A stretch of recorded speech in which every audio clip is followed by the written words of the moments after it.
ਵਾਹਿਗੁਰੂ ਜੀ ਕਾ ਖਾਲਸਾ ਵਾਹਿਗੁਰੂ ਜੀ ਕੀ ਫਤਿਹ। ਮੈਂ ਤੁਹਾਡੀ ਹੋਸਟ ਰੀਤ ਕੌਰ ਵਿਦ ਨਿਊਜ਼ ਟੀਵੀ 84 ਦੇ ਨਾਲ। ਦਰਸ਼ਕੋ, ਜਿਸ ਤਰ੍ਹਾਂ ਤੁਸੀਂ ਜਾਣਦੇ ਹੋ ਕਿ ਨਵੰਬਰ 1984 ਦੇ ਪਹਿਲੇ ਹਫਤੇ ਭਾਰਤ ਭਰ ਵਿੱਚ ਸਿੱਖਾਂ ਦੀ ਨਸਲਕੁਸ਼ੀ ਕੀਤੀ ਗਈ। ਰਾਜੀਵ ਗਾਂਧੀ ਦੇ ਹੁਕਮਾਂ ਥੱਲੇ ਕੀਤੀ ਇਸ ਨਸਲਕੁਸ਼ੀ ਵਿੱਚ ਹਜ਼ਾਰਾਂ ਸਿੱਖ ਮਾਰੇ ਗਏ, ਹਜ਼ਾਰਾਂ ਸਿੱਖ ਬੀਬੀਆਂ ਨੂੰ ਬੇਪਤ ਕੀਤਾ ਗਿਆ ਤੇ ਅਰਬਾਂ ਰੁਪਏ ਦੀ ਜਾਇਦਾਦ ਲੁੱਟੀ ਤੇ ਸਾੜੀ ਗਈ।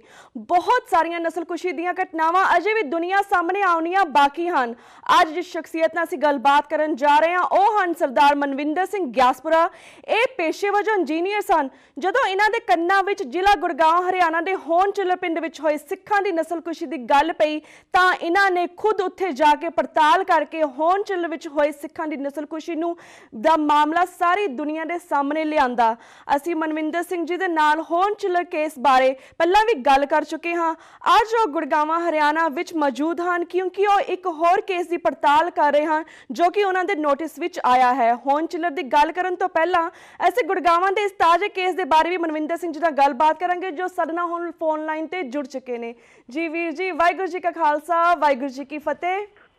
ਵਾਹਿਗੁਰੂ ਜੀ ਕਾ ਖਾਲਸਾ ਵਾਹਿਗੁਰੂ ਜੀ ਕੀ ਫਤਿਹ ਜੀ। ਜੀ ਵੀਰ ਜੀ, ਤੁਹਾਡਾ ਸਾਡੇ ਸ਼ੋਅ ਦੇ ਵਿੱਚ ਇੱਕ ਵਾਰ ਫਿਰ ਤੋਂ ਸਵਾਗਤ ਹੈ। ਵੀਰ ਜੀ, ਜਿੱਥੇ ਤੁਸੀਂ ਅੱਜ ਪੜਤਾਲ ਕਰ ਰਹੇ ਹੋ ਗੁੜਗਾਵਾਂ ਦੇ ਜਿਹੜੇ ਕੇਸ ਦੇ ਬਾਰੇ, ਇਸ ਬਾਰੇ ਸਾਡੀ ਟੀਵੀ 84 ਦੀ ਸਾਰੀਆਂ ਸਿੱਖ ਸੰਗਤਾਂ ਨੂੰ ਦੱਸੋ। ਕੁਝ ਦਿਨ ਪਹਿਲਾਂ ਮੇਰੇ ਧਿਆਨ ਦੇ ਵਿੱਚ ਇੱਕ ਗੱਲ ਨੋਟਿਸ ਦੇ ਵਿੱਚ ਆਈ ਸੀ ਜੀ ਕਿ ਗੁੜਗਾਵਾਂ ਦੇ ਬਿਲਕੁਲ ਨਜ਼ਦੀਕ NH8 ਟਾਊਨ ਹਾਈਵੇ ਇੱਕ ਪਿੰਡ ਹੈ ਬਾਦਸ਼ਾਹਪੁਰ। ਉਸ ਬਾਦਸ਼ਾਹਪੁਰ ਵਿੱਚ ਬਿਲਕੁਲ ਹਾਈਵੇ ਦੇ ਨਾਲ ਲੱਗਦਾ ਮੈਨੂੰ ਦੱਸਿਆ ਸੀ ਕਿ ਇੱਕ 10 ਏਕੜ ਜ਼ਮੀਨ ਕਿਸੇ ਸਿੱਖ ਦੀ ਆ ਜਿਨ੍ਹਾਂ ਨੂੰ ਕਿ ਨਵੰਬਰ 1984 ਨੂੰ ਉਸ ਕਤਲੇਆਮ ਦੀ ਭੇਂਟ ਚੜਾ ਦਿੱਤਾ ਗਿਆ ਸੀ ਸੋਚੀ ਸਮਝੀ ਸਾਜ਼ਿਸ਼ ਤਹਿਤ। ਔਰ ਉਹ ਜਿਹੜੀ ਜ਼ਮੀਨ ਹੈ ਉਹ ਬਿਲਕੁਲ ਔਨ ਹਾਈਵੇ ਤੇ ਉੱਥੇ ਉਸ ਟਾਈਮ ਪਹਿਲਾਂ ਲੋਕਾਂ ਦੇ ਦੱਸਣ ਦੇ ਪਤਾ ਲੱਗਿਆ ਕਿ ਉਹਨਾਂ ਦਾ ਇੱਥੇ ਇੱਕ ਬਹੁਤ ਵੱਡਾ ਬਾਗ ਹੁੰਦਾ ਸੀ ਤੇ ਇਸ ਦੀ ਪੜਤਾਲ ਕਰਨ ਲਈ ਮੈਂ 3 ਦਿਨ ਤੋਂ ਗੁੜਗਾਉਂ ਆਇਆ ਹੋਇਆ ਤੇ ਹੁਣ ਇੱਥੇ ਪਤਾ ਲੱਗ ਰਿਹਾ ਕਿ ਜਿਹੜੀ ਇਹ ਜਗ੍ਹਾ ਇਹ ਕਈ ਅਰਬ ਰੁਪਏ ਦੀ ਹੈ ਜਿਹੜੀ ਕਿ ਲੋਕ ਇਸ ਨੂੰ ਧੋਖੇ ਦੇ ਨਾਲ ਗਲਤ ਕਾਗਜ਼ ਬਣਾ ਕੇ ਆਪਣੇ ਨਾਂ ਤੇ ਔਰ ਇਹਨੂੰ ਵੇਚਣ ਦੀ ਫਰਾਕ ਦੇ ਵਿੱਚ ਸੀਗੇ। ਔਰ ਇਸ ਲਈ ਮੈਂ ਜਿਹੜਾ ਹੈਗਾ ਇੱਥੇ 3 ਦਿਨ ਤੋਂ ਡੇਰੇ ਲਾਏ ਹੋਏ ਨੇ ਔਰ ਇਹ ਜਿਹੜੀ ਪੂਰਾ ਮਾਮਲਾ ਲੱਭਿਆ ਕਿ ਇਹ ਜਿਹੜੀ ਜ਼ਮੀਨ ਸੀ ਇਹ ਸਰਦਾਰ ਪਰਮਜੀਤ ਸਿੰਘ ਤੇ ਉਹਨਾਂ ਦੀ ਜਿਹੜੀ ਪਤਨੀ ਆ ਮਨਜੀਤ ਕੌਰ ਉਹਨਾਂ ਦੇ ਨਾਮ ਤੇ ਇਹ ਜਿਹੜੀ ਜ਼ਮੀਨ ਹੈ ਇਹ ਚੜੀ ਹੋਈ ਹੈ। ਔਰ ਇਹਨੂੰ ਹੁਣ ਅਸੀਂ ਕੋਸ਼ਿਸ਼ ਕਰ ਰਹੇ ਹਾਂ ਕਿ ਇਹਨਾਂ ਦੇ ਜਿਹੜੇ ਪੂਰੇ ਕਾਗਜ਼ਾਤ ਆ ਉਹਨਾਂ ਕਾਗਜ਼ਾਂ ਨੂੰ ਲੈ ਕੇ ਔਰ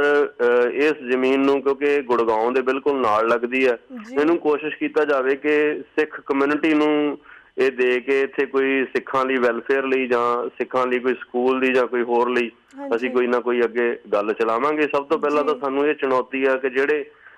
ਭੂ ਮਾਫੀਆ ਲੋਕ ਨੇ ਜਿਨ੍ਹਾਂ ਨੇ ਕਿ ਸਾਡਾ ਕਤਲੇਆਮ ਕੀਤਾ ਤੇ ਕਤਲੇਆਮ ਕਰਨ ਤੋਂ ਬਾਅਦ ਸਾਡੀ ਅਰਬਾਂ ਰੁਪਏ ਦੀ ਜਿਹੜੀ ਜਾਇਦਾਦ ਆ ਇਹਨਾਂ ਨੇ ਦੱਬੀ ਹੋਈ ਹੈ ਤੇ ਇਹਨਾਂ ਨੂੰ ਛਡਾਉਣਾ, ਇਹਨਾਂ ਦੇ ਪੰਜੇ ਤੋਂ ਛਡਾਉਣਾ ਤੇ ਸਿੱਖ ਸੰਗਤ ਨੂੰ ਇਸ ਲਈ ਜਾਗਰੂਕ ਕਰਨਾ ਕਿ ਸਾਨੂੰ ਕਿਵੇਂ ਯੋਜਨਾਬੱਧ ਤਰੀਕੇ ਦੇ ਨਾਲ ਹਰ ਪੱਖ ਤੋਂ, ਚਾਹੇ ਉਹ ਸਰੀਰਕ ਪੱਖ ਤੋਂ ਹੋਵੇ ਚਾਹੇ ਉਹ ਫਾਈਨੈਂਸ਼ੀਅਲ ਪੱਖ ਤੋਂ ਹੋਵੇ, ਹਰ ਪੱਖ ਤੋਂ ਇਹਨਾਂ ਨੇ ਸਾਨੂੰ ਮਾਰਿਆ ਤੇ ਮਾਰਨ ਦੀਆਂ ਜਿਹੜੀਆਂ ਕੋਸ਼ਿਸ਼ਾਂ ਨੇ ਉਹ ਅੱਜ ਵੀ ਜਾਰੀ ਨੇ। ਹਾਂਜੀ, ਇਹ ਜਿਹੜਾ ਹੈਗਾ ਤਾਜ਼ਾ ਜਿਹੜਾ ਮਾਮਲਾ ਇਹੀ ਗੁੜਗਾਉਂ ਵਾਲਾ ਹੀ ਹੈ ਜੀ। ਤੇ ਵੀਰ ਜੀ ਇਸ ਕੇਸ ਇਸ ਕੇਸ ਸੰਬੰਧੀ ਤੁਸੀਂ ਹੋਰ ਕੁਝ ਸਿੱਖ ਸੰਗਤਾਂ ਨੂੰ ਦੱਸਣਾ ਚਾਹੋਗੇ? ਹਾਂਜੀ, ਇਹਦੇ ਬਾਰੇ ਜੀ ਮੈਂ ਤੁਹਾਨੂੰ ਸੰਗਤਾਂ ਜਿਵੇਂ ਜਾਣਦੀਆਂ ਹੀ ਨੇ ਕਿ ਜਿਹੜਾ ਹੈਗਾ ਇਹ ਵਾਲਾ ਕੇਸ ਆ ਜਿਹੜਾ ਇਹ ਕੇਸ ਜਸਟਿਸ TP ਗਰਗ ਦੀ ਅਦਾਲਤ ਵਿੱਚ ਹਿਸਾਰ ਵਿਖੇ ਜਿਹੜਾ ਚੱਲ ਰਿਹਾ, ਜਾਣੀ ਕਿ ਉੱਥੇ 3 ਕੇਸ ਚੱਲ ਰਹੇ ਆ। ਜਿਵੇਂ ਕਿ ਹੋਂਦ ਵਿੱਚ 32 ਸਿੱਖਾਂ ਦੇ ਜਿਹੜੇ ਕਤਲ ਕੀਤੇ ਸੀ ਉਹਨਾਂ ਦਾ ਕੇਸ ਚੱਲ ਰਿਹਾ। ਅਗਰ ਉਹ ਕਾਰਵਾਈ ਦੀ ਅੱਜ ਅਗਰ ਤਾਜ਼ਾ ਸਥਿਤੀ ਬਾਰੇ ਆਪਾਂ ਜਾਣਕਾਰੀ ਲਈਏ ਉਹਦੇ ਵਿੱਚ 97 ਦੇ ਕਰੀਬ ਜਿਹੜੀਆਂ ਨੇ ਪਟੀਸ਼ਨਾਂ ਦਰਜ ਹੋ ਚੁੱਕੀਆਂ ਨੇ। ਪਟੀਸ਼ਨਾਂ ਦਰਜ ਹੋਣ ਤੋਂ ਬਾਅਦ ਗਵਾਹੀਆਂ ਵੀ ਹੋ ਚੁੱਕੀਆਂ ਨੇ ਤੇ ਹੁਣ ਕ੍ਰਾਸ ਚੱਲਿਆ। ਕ੍ਰਾਸ ਦੇ ਵਿੱਚ ਜਿਹੜੇ 97 ਬੰਦਿਆਂ ਦੇ ਕ੍ਰਾਸ ਹੋਣੇ ਨੇ, ਪਰ ਇੱਕ ਬੜੀ ਦੁੱਖ ਦੀ ਗੱਲ ਹੈ ਕਿ ਇੱਕ ਮਹੀਨੇ ਦੇ ਵਿੱਚ ਸਿਰਫ ਇੱਕ ਬੰਦੇ ਨੂੰ ਭੁਗਤਾਇਆ ਜਾ ਰਿਹਾ ਤੇ ਮੈਨੂੰ ਸਮਝ ਨਹੀਂ ਆਉਂਦੀ ਕਿ ਸਰਕਾਰ ਹੋਰ ਕਿੰਨੇ ਸਾਲ ਇਸ ਕੇਸ ਨੂੰ ਲਟਕਾਉਣਾ ਚਾਹੁੰਦੀ ਹੈ। ਇਸ ਤੋਂ ਇਲਾਵਾ ਇੱਥੇ 2 ਕੇਸ ਹੋਰ ਚੱਲਦੇ ਨੇ ਜਿਹੜੇ ਕਿ ਅਸੀਂ ਰਿਟ ਪਟੀਸ਼ਨ ਨੰਬਰ 3821 ਜਿਹੜੀ ਕਿ ਪੰਜਾਬ ਹਰਿਆਣਾ ਹਾਈ ਕੋਰਟ ਦੇ ਵਿੱਚ ਪਾਈ ਸੀ, ਉਹਦੇ ਤਹਿਤ ਇਹ ਕੇਸ ਚੱਲਦੇ ਨੇ। ਇਹ ਕੇਸ ਹੈਗਾ, ਇੱਕ ਤਾਂ ਹੈਗਾ ਗੁੜਗਾਉਂ ਦਾ ਜਿੱਥੇ ਕਿ 47 ਸਿੱਖਾਂ ਨੂੰ ਮਾਰਿਆ ਗਿਆ ਸੀ ਤੇ 292 ਘਰਾਂ ਨੂੰ ਲੁੱਟਿਆ ਗਿਆ ਸੀ। ਇੱਥੇ ਇਹ ਗੱਲ ਵੀ ਵਰਣਨਯੋਗ ਹੈ ਕਿ ਜਿਹੜਾ ਹੁਣ ਨਵਾਂ ਕੇਸ ਹੈ ਇਹ ਕੇਸ 47 ਦੇ ਵਿੱਚ ਇਨਵੋਲਵ ਨਹੀਂ ਹੈ, ਕਿਉਂਕਿ ਇਹਨਾਂ ਦੇ ਜਿਹੜਾ ਪਰਿਵਾਰ ਸੀ 4 ਜੀ ਸੀ ਜਿਨ੍ਹਾਂ ਦੀ ਹੁਣ ਨਵੇਂ ਮੈਂ ਕੇਸ ਦੀ ਗੱਲ ਕਰ ਰਿਹਾ। ਇਹਨਾਂ ਦੀ ਕੋਈ ਵੀ FIR ਕਿਤੋਂ ਨਹੀਂ ਮਿਲੀ, ਨਾ ਹੀ ਇਹ ਕਿਤੋਂ ਮਿਲ ਰਹੀ ਹੈ, ਬਸ ਪਤਾ ਹੀ ਲੱਗ ਰਿਹਾ। ਪਰ ਕਿਉਂਕਿ ਜਦੋਂ ਉਹਨਾਂ ਦਾ ਕੋਈ ਜੀ ਬਚਿਆ ਹੀ ਨਹੀਂ, ਥੋੜਾ ਜਿਹਾ ਗੁੜਗਾਉਂ ਤੋਂ ਇਹ 4-5 ਕਿਲੋਮੀਟਰ ਤੇ ਥੋੜਾ ਜਿਹਾ ਹਟਕੇ ਹੈ, ਪਰ ਅੱਜ ਤਾਂ ਇਹ ਕਿਉਂਕਿ ਗੁੜਗਾਉਂ ਅੱਜ ਬਹੁਤ ਦੂਰ ਤੱਕ ਫੈਲ ਗਿਆ ਤੇ ਇਸ ਲਈ ਅੱਜ ਇਹ ਪੂਰਾ ਸ਼ਹਿਰ ਦੇ ਵਿੱਚ ਹੀ ਆਇਆ ਹੋਇਆ। ਉਸ ਟਾਈਮ ਗੁੜਗਾਉਂ ਜਿਹੜਾ ਸੀ 3 ਮੀਲ ਦੇ ਦਾਇਰੇ ਦੇ ਵਿੱਚ ਸੀਗਾ ਤੇ ਅੱਜ ਤਾਂ ਗੁੜਗਾਉਂ ਬਹੁਤ ਵੱਡਾ ਇੱਕ ਸਿਟੀ ਬਣਿਆ ਹੋਇਆ, ਇੱਕ ਹੱਬ ਬਣਿਆ ਹੋਇਆ। ਔਰ ਇਹ ਜਿਹੜਾ ਕੇਸ ਹੈ 4 ਦਾ ਇਹ ਕਿਸੇ ਪਾਸਿਓਂ ਨਹੀਂ ਮਿਲ ਰਿਹਾ ਔਰ ਇਹਨਾਂ ਦੀ ਕੋਈ FIR ਨਹੀਂ ਮਿਲ ਰਹੀ, ਕਿਉਂਕਿ ਇਹਨਾਂ ਦਾ ਜਿਹੜਾ ਪਰਿਵਾਰ ਸੀ ਇੱਕੋ ਹੀ ਪਰਿਵਾਰ ਇੱਕ ਪਿੰਡ ਦੇ ਵਿੱਚ ਰਹਿੰਦਾ ਸੀ। ਉਸ ਟਾਈਮ ਇਹ ਪਿੰਡ ਹੁੰਦਾ ਸੀ ਤੇ ਕਿਸੇ ਨੇ ਵੀ ਜਾਣੀ ਇਹ ਜ਼ਰੂਰਤ ਨਹੀਂ ਸਮਝੀ ਕਿ ਇਹਨਾਂ ਦੀ ਕੋਈ FIR ਦਰਜ ਕਰਵਾਈ ਜਾਵੇ। ਔਰ ਇਸ ਲਈ ਅਸੀਂ ਹੁਣ ਦੇਖ ਰਹੇ ਹਾਂ, ਆਪਣੇ ਵਕੀਲ ਨਾਲ ਹੁਣ ਸਲਾਹ ਕਰਾਂਗੇ ਕਿ ਇਸ ਕੇਸ ਨੂੰ ਅਸੀਂ ਅੱਗੇ ਕਿੱਦਾਂ ਪਰਸਿਊ ਕਰਨਾ, ਕਿੱਦਾਂ ਪੁੱਟ ਕਰਨਾ। ਤੇ ਇਹਦੇ ਵਿੱਚ ਜਿਹੜਾ ਗੁੜਗਾਉਂ ਵਾਲਾ ਕੇਸ ਆ, ਮੈਂ ਜਿਵੇਂ ਦੱਸਿਆ ਕਿ 47 ਸਿੱਖਾਂ ਦਾ ਕਤਲੇਆਮ ਹੋਇਆ ਤੇ 292 ਘਰ ਉਦੋਂ ਸਿੱਖਾਂ ਦੇ ਹੁੰਦੇ ਸੀ ਪੂਰੇ ਗੁੜਗਾਉਂ ਦੇ ਵਿੱਚ ਤੇ 292 ਦੇ 92 ਨੂੰ ਹੀ ਲੁੱਟਿਆ ਗਿਆ, ਜਾਣੀ ਕਿ 100% ਗੁੜਗਾਉਂ ਵਿੱਚ ਜਿਹੜੀ ਕੈਜੂਅਲਟੀ ਹੋਈ ਆ 100% ਹੋਈ ਹੈ, ਜਿਹਦੇ ਤੋਂ ਇੱਕ ਸਾਫ਼ ਜ਼ਾਹਰ ਹੈ ਕਿ ਬਿਲਕੁਲ ਨਸਲਕੁਸ਼ੀ ਹੈ, 100% ਨਸਲਕੁਸ਼ੀ ਹੈ। ਅਗਰ ਮੈਂ ਸਮਝਦਾ ਕਿ ਅਗਰ ਕਿਸੇ ਨੇ ਨਸਲਕੁਸ਼ੀ ਦਾ ਕੇਸ ਜਿਵੇਂ ਅਮਰੀਕਾ ਦੇ ਵਿੱਚ ਪਿੱਛੇ ਪਾਇਆ ਵੀ ਹੈ, ਅਗਰ ਉਹ ਇੱਕ ਗੁੜਗਾਉਂ ਦੀ ਉਦਾਹਰਨ ਲੈ ਕੇ ਮੇਰੇ ਹਿਸਾਬ ਨਾਲ ਪਾਇਆ ਜਾਵੇ, ਕਿਉਂਕਿ 100% ਜਿਹੜੀ ਕੈਜੂਅਲਟੀ ਹੈ ਗੁੜਗਾਉਂ 'ਚ ਹੋਈ ਹੈ 100%। ਔਰ 100% ਦੇ ਹਿਸਾਬ ਨਾਲ ਮੇਰੇ ਹਿਸਾਬ ਨਾਲ ਬੜੇ ਆਰਾਮ ਨਾਲ ਸਾਨੂੰ ਉਹ ਚੀਜ਼ ਵੀ ਅਚੀਵਮੈਂਟ ਹੋ ਸਕਦੀ ਹੈ ਅਗਰ ਅਸੀਂ ਗੁੜਗਾਉਂ ਦੇ ਕੇਸ ਨੂੰ ਧਿਆਨ ਨਾਲ ਕੋਈ ਵੀ ਵਾਚੇ। ਤੇ ਗੁੜਗਾਉਂ ਵਾਲੇ ਕੇਸ ਦੇ ਵਿੱਚ ਹੁਣ ਤੱਕ 150 ਪਟੀਸ਼ਨਾਂ ਪਈਆਂ ਨੇ ਤੇ 150 ਪਟੀਸ਼ਨਾਂ ਦੇ ਵਿੱਚ ਤੇ ਹੁਣ ਅੱਗੇ ਜੱਜ ਸਾਹਿਬ ਨੇ ਉਹਨਾਂ ਨੂੰ ਪਟੀਸ਼ਨਾਂ ਦੇ ਸੰਬੰਧ ਵਿੱਚ ਨੋਟਿਸ ਕੱਢੇ ਨੇ ਅੱਗੇ ਗਵਰਨਮੈਂਟ ਮਸ਼ੀਨਰੀ ਨੂੰ ਕਿ ਤੁਸੀਂ ਕਿਹੜੇ ਇਸ਼ੂ ਤੇ ਬਹਿਸ ਕਰਨੀ ਆ। ਹੁਣ ਪਿਛਲੀ ਤਰੀਕ ਤੇ ਜੱਜ ਸਾਹਿਬ ਛੁੱਟੀ ਤੇ ਚਲੇ ਗਏ ਸੀ ਔਰ ਅਗਲੀ ਤਰੀਕ ਤੇ ਹੁਣ ਦੇਖਦੇ ਆ ਉਹ ਕਿਹੜੇ ਇਸ਼ੂ ਰੇਜ਼ ਕਰਦੇ ਨੇ। ਇਹ ਕੇਸ ਨੂੰ ਵੀ ਜਾਣਬੁੱਝ ਕੇ ਹੀ ਉਸੇ ਤਰੀਕੇ ਦੇ ਨਾਲ ਲਟਕਾਇਆ ਜਾ ਰਿਹਾ। ਤੇ ਤੀਸਰਾ ਕੇਸ ਇੱਥੇ ਚੱਲ ਰਿਹਾ ਹਿਸਾਰ ਵਿਖੇ ਪਟੌਦੀ ਦੇ ਵਿੱਚ 17 ਸਿੱਖਾਂ ਨੂੰ ਮਾਰਿਆ ਗਿਆ ਸੀ ਉਸ ਟਾਈਮ। ਔਰ ਇਸ ਕੇਸ ਦੇ ਵਿੱਚ ਵੀ ਹੁਣ ਤੱਕ ਪਟੀਸ਼ਨਾਂ ਹੁਣ ਪਈਆਂ ਜਾ ਰਹੀਆਂ ਨੇ, ਪੈ ਰਹੀਆਂ ਨੇ। ਇਹ ਕੇਸ ਥੋੜਾ ਜਿਹਾ ਸਭ ਨਾਲੋਂ ਪਿੱਛੇ ਚੱਲਿਆ, ਇਹਦੇ ਵਿੱਚ ਪਟੀਸ਼ਨਾਂ ਪੈ ਰਹੀਆਂ ਨੇ ਤੇ ਤਕਰੀਬਨ 30 ਤੋਂ 35 ਪਟੀਸ਼ਨਾਂ ਪੈ ਚੁੱਕੀਆਂ ਨੇ। ਕੁਝ ਪਰਿਵਾਰ ਪਟੌਦੀ ਦੇ ਮਾਮਲੇ ਵਿੱਚ ਮੈਂ ਕਹਿਣਾ ਚਾਹੂੰਗਾ ਕਿ ਉਹ ਅੱਗੇ ਆ ਕੇ ਰਾਜੀ ਨਹੀਂ ਆ, ਪਟੀਸ਼ਨਾਂ ਪਾਉਣ ਨੂੰ ਤਿਆਰ ਨਹੀਂ ਹੈ। ਕੁਝ ਪਰਿਵਾਰ ਪਟਿਆਲੇ ਰਹਿੰਦੇ ਆ ਤੇ ਉਹਨਾਂ ਨੂੰ ਅਸੀਂ ਵੈਸੇ ਬੇਨਤੀ ਕਰੀ ਵੀ ਹੈ ਪਰਸਨਲੀ ਜਾ ਕੇ ਕਿ ਤੁਸੀਂ ਅੱਗੇ ਆਓ, ਕਿਉਂਕਿ ਉਹ ਪਰਿਵਾਰ ਏਦਾਂ ਦਾ ਕਿ ਉਹਨਾਂ ਦੀ ਬੇਟੀ ਨੂੰ, ਜਿਵੇਂ ਮੈਂ ਪਹਿਲਾਂ ਵੀ ਦੱਸਿਆ ਸੀ ਕਿ ਸਰਦਾਰ ਗਿਆਨ ਸਿੰਘ ਦੀ ਬੇਟੀ ਨੂੰ ਜਿਹੜੀ ਕਿ ਉਸ ਟਾਈਮ 15 ਸਾਲ ਦੀ ਸੀ, ਇੱਕ 17 ਸਾਲ ਦੀ ਸੀ, ਜਿਹਨੂੰ ਕਿ ਜਨੂਨੀਆਂ ਨੇ ਪਟੌਦੀ ਦੇ ਚੌਂਕ ਦੇ ਵਿੱਚ ਬੜੀ ਬੁਰੇ ਤਰੀਕੇ ਦੇ ਨਾਲ ਮਾਰਿਆ ਗਿਆ ਸੀ। ਉਹ ਗੱਲ TV ਤੇ ਇਸ ਟਾਈਮ ਦੱਸਣਯੋਗ ਨਹੀਂ ਹੈ ਕਿ ਕਿਵੇਂ ਜਨੂਨੀਆਂ ਨੇ ਉਹਨਾਂ ਨੂੰ ਘੇਰਾ ਪਾ ਕੇ ਉਹਨਾਂ ਨਾਲ ਬਲਾਤਕਾਰ ਕੀਤਾ ਸੀ ਤੇ ਕਿਵੇਂ ਉਹਨਾਂ ਨੂੰ ਮਾਰਿਆ ਗਿਆ ਸੀ। ਤੇ ਉਹ ਪਰਿਵਾਰ ਉਸ ਗੱਲ ਨੂੰ ਕਿਤੇ ਕਰਨਾ ਹੀ ਨਹੀਂ ਚਾਹੁੰਦਾ, ਇਸ ਲਈ ਉਹ ਇਸ ਕੇਸ ਨੂੰ ਪਾਉਣ ਦੇ ਮੂਡ ਵਿੱਚ ਨਹੀਂ ਹੈ। ਤੇ ਅਸੀਂ ਵੈਸੇ ਬੇਨਤੀ ਕਰ ਰਹੇ ਹਾਂ ਕਿ ਤੁਸੀਂ ਇਸ ਕੇਸ ਨੂੰ ਅੱਗੇ ਉੱਥੇ ਜੱਜ ਦੇ ਸਾਹਮਣੇ ਪੇਸ਼ ਕਰੋ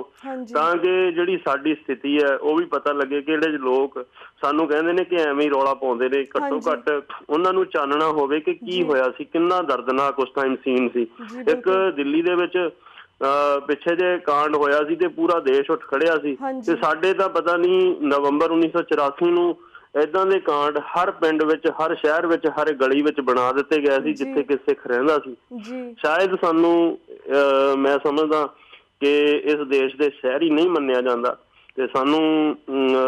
ਅੱਜ ਵੀ ਜਿਹੜਾ ਹੈਗਾ ਕਿ ਜਦੋਂ ਤੋਂ ਸਾਨੂੰ ਮਾਰਨਾ ਹੁੰਦਾ ਉਦੋਂ ਤਾਂ ਸਾਨੂੰ ਇਹ ਪਛਾਣ ਕਰਦੇ ਆ ਕਿ ਸਿੱਖ ਆ ਪਰ ਜਦੋਂ ਸੰਵਿਧਾਨ ਦੀ ਗੱਲ ਹੁੰਦੀ ਹੈ, ਜਦੋਂ ਸਾਡੇ ਹੱਕਾਂ ਦੀ ਗੱਲ ਹੁੰਦੀ ਹੈ, ਉਦੋਂ ਸਾਨੂੰ 25 ਧਾਰਾ ਦੇ ਵਿੱਚ ਮਿਲਾ ਕੇ ਸਾਨੂੰ ਇੱਕ ਹਿੰਦੂਆਂ ਦਾ ਅੰਗ ਕਹਿੰਦੇ ਆ। ਇਦੋਂ ਵੱਡਾ ਮੈਂ ਸਮਝਦਾ ਕਿ ਸਾਡੇ ਨਾਲ ਹੋਰ ਕਿਹੜਾ ਧੱਕਾ ਹੋ ਸਕਦਾ। ਜੀ ਬਿਲਕੁਲ।